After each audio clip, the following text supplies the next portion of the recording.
Hi friends, வாங்க healthy snacks ரெசிப்பியில் இந்த வின்டருக்கு நம்ம உடம்புக்கு தேவையான ஹெல்த்காக வெந்தய லட்டு பண்ணிக்கலாம்.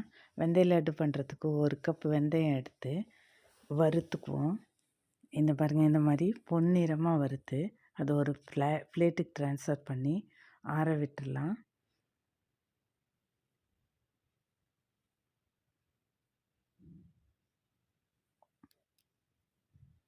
ஆறட்டும்.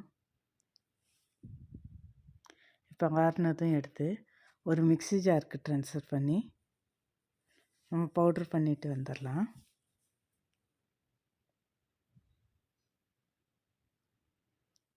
பவுட்ரு பண்ணிட்டு வந்துட்டாங்க. இந்த பாருங்கள், இந்த அளவுக்கு பவுட்ரு பண்ணால் போதும். இப்போ இதை நம்ம ஒரு பாத்திரத்துக்கு மாற்றிக்கலாம். ஒரு பவுலில் மாற்றிட்டு 1 கப்பு வெந்தய பவுடருக்கு 3 கப்பு தண்ணி பால் ஊற்றிக்கணும். பச்சை பால், காய்ச்சி ஆற வச்ச பால்.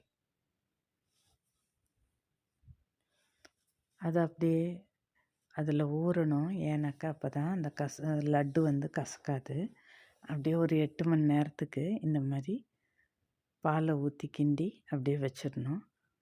அடுத்த நாள் காலையில் நம்ம வீட்டிலே சூடு பண்ணின நெய்யை எடுத்து 1 ஸ்பூன் நெய் விட்டு பாதாமை ஃபஸ்ட்டு வறுத்து எடுத்துக்கலாம். அடுத்தது 1 ஸ்பூன் நெய் விட்டு முந்திரி பருப்பை வறுத்து எடுத்துக்கிறேன். வறுபட்டுருச்சு. அடுத்தது 1 ஸ்பூன் நெய் விட்டு தேங்காய் பவுடர் வறுத்து எடுத்துக்கிறேன். இது கடையிலே இந்த மாதிரி பவுடராக கிடைக்கும். மறுபடியும் 1 ஸ்பூன் நெய் விட்டு டேட்ஸ் பவுடர் கிடைக்கும், அதை வறுத்து எடுத்துக்கிறேன். மறுபடியும் 1 ஸ்பூன் நெய் விட்டு காஞ்ச திராட்சை, கருப்பு திராட்சை இருந்தது, அதை வறுத்து எடுத்துக்கிட்டேன்.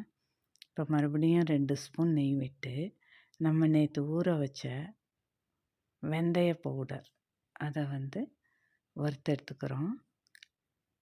அதை வறுத்தெடுத்ததுக்கப்புறம் நான் இது கூட சர்க்கரை பவுட்ரு தாங்க சேர்த்துருக்கேன். எல்லாமே நெய்யில் வறுத்துருக்கிறதுனால ஈரப்பதம் அதில் இருக்கும். உருண்டை பிடிக்கிறதுக்கு, லட்டு பிடிக்கிறதுக்கு தேவையான அந்த எண்ணெய் இருக்கும், நெய். அதனால் அது சர்க்கரை பவுடரை வந்து அது கூட மிக்ஸ் பண்ணிவிட்டு அப்படியே லட்டாக பிடிச்சிட்டேன். இவ்வளோதுக்கும் நான் 1 கப்பு சர்க்கரை பவுட்ரு போட்டுக்கிட்டேன். ஏன்னாக்கா நம்மளோட டேட்ஸ்லலாம் இனிப்பு இருக்கும், அதனால். ஓகே ஃப்ரெண்ட்ஸ், வெந்தய லட்டு பிடிச்சிருந்தா லைக் பண்ணுங்கள், ஷேர்